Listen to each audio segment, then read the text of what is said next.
Because every time you bring your feelings to business, you are that further from being successful in terms of business. They don't go together. It's gas and water. They don't go together.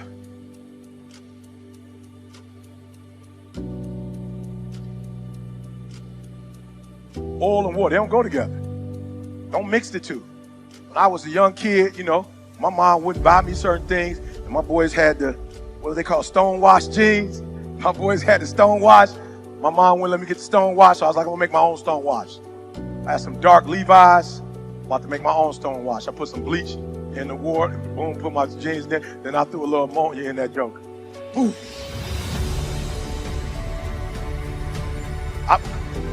Jeans came out fire, but I almost died in the process. I'm just being real. I didn't know. My boys like, your mom won't, don't even worry about it. Bleach them ammonia, boom. I literally remember falling back and just, you couldn't even really see it, but you could smell it. I was like, man, that's what happens when you mix feelings and business. Every time you do it, just know that's going to happen. Feelings, boom. It's a business transaction. I feel, boom. When you go into business, go in with clarity. Know what you want, say what you want. Don't beat around the bush.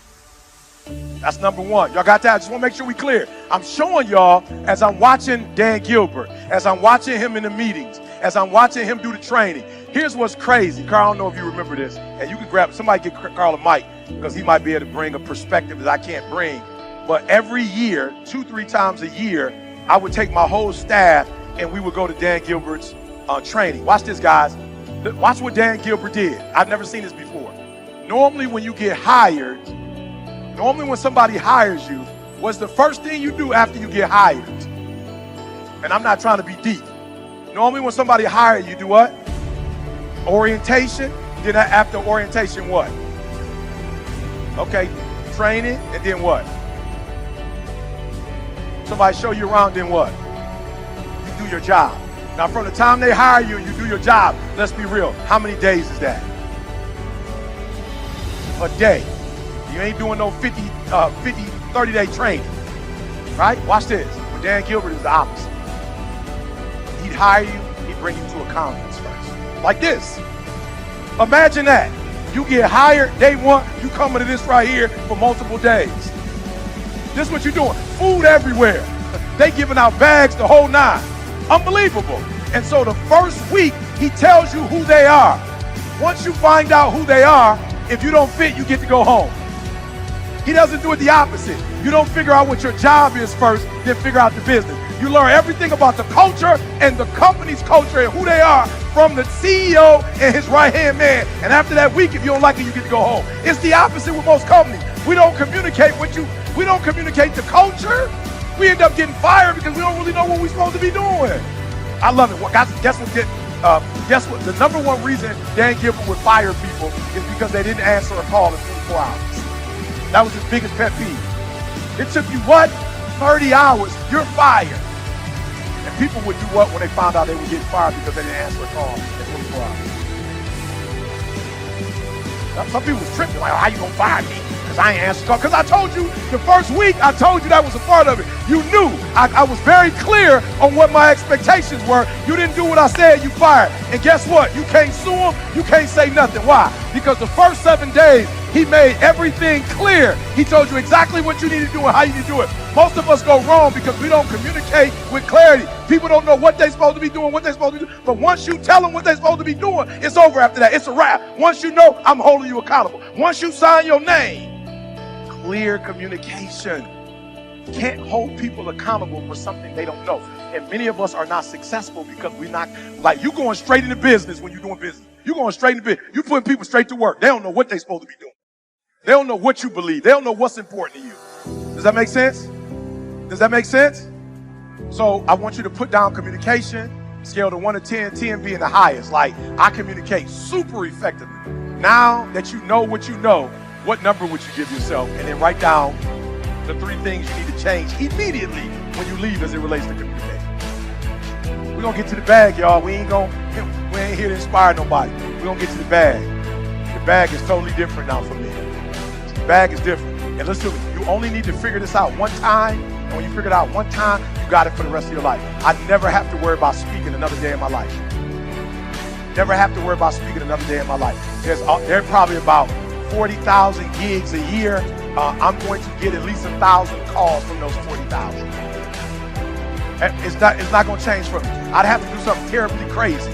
I know what they want. I know how to give it to them. I communicate way more effectively now. And guess what? If I can't do it, I pay somebody to do it for me, so they can make sure they get what they want. And then when I deliver, I give you exactly what you want. I exceed your expectations. Beautiful. Good. Somebody tell me, if you didn't give yourself a 10, somebody who didn't give themselves a 10, you gave yourself a 4 or 5. Where are you? 4 or 5. Good. Give me the 3 things you said you need to do different. Good. More direct and clear. Good. So also what I want you to do now is I want you to identify why you weren't doing it before. Why weren't you doing it before? Because I don't want you just to be like writing something down. I told you why I wasn't communicating effectively. Because for 5 years of my life, I dreaded asking my mom, was that my real father? You feel me? Does that make sense, LaShawna? I dreaded asking her, and the day on the 5th year that I asked her, and she told me, no, that is not your real father. Imagine now how I feel about having this real conversation.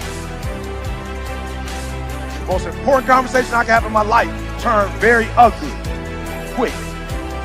And so after that conversation with my mom, I always felt funny about having serious, real conversations. Does that make sense? Ask yourself, why you have a problem being direct? Right? And I always remember when me and my mom would be direct, where that would end up. Like it would end up in the blow up. So I was like, all right, cool. I don't even feel like I ain't mad at my mom, but I don't want to deal with that. So let me just, since we can't communicate like I'm trying to talk, you trying to, and we can't, I'm like, I'm out, mom. Like, nah, I don't like you, but I just don't want to do that. So I'm just out so that we don't have to do that. Because I don't know how we going to do this and not do that. So if we can't, I just gotta, because I don't want to do that. So I want you to be real on why you can't be direct. Why? Because the next time it happens, you're not going to be able to be direct if you can't get to the root of it. So how old are you? 28. So there's a reason why for 28 years you ain't really been direct. You feel me? All right. So now I want you to be like, this is why I wasn't, and we're going to go to the next level. All right. Yeah. Now remember what I said though. If you leave the mic right there for me, Ray. Leave it right. Remember what I told you. If you don't respect something, you can't do what? If you don't respect it, you're not going to be able to do what? Anybody can answer that. The stuff that we have respect for, how do we treat it? Good. When we don't respect it, we don't what? So what happens is you see assertive in a bad way. I want to make sure you're catching this. I want to help you. You're not being assertive because you're a bad person. You're not being assertive because you're afraid to be assertive. You are not assertive because the person that you love the most was assertive with you in a way that rubbed you the wrong way. So when you look at assertiveness, you always see it from your mom. And because you didn't like it when your mom did it, you don't want to do nobody else like that because you feel like if you talk to them the way your mama talked to you, that they're going to feel the way you felt when your mama talked to you like that. Does that make sense? So what you have to understand is we have to now replace the evil way we saw assertive and see assertive in a good way now. We got to change our paradigm.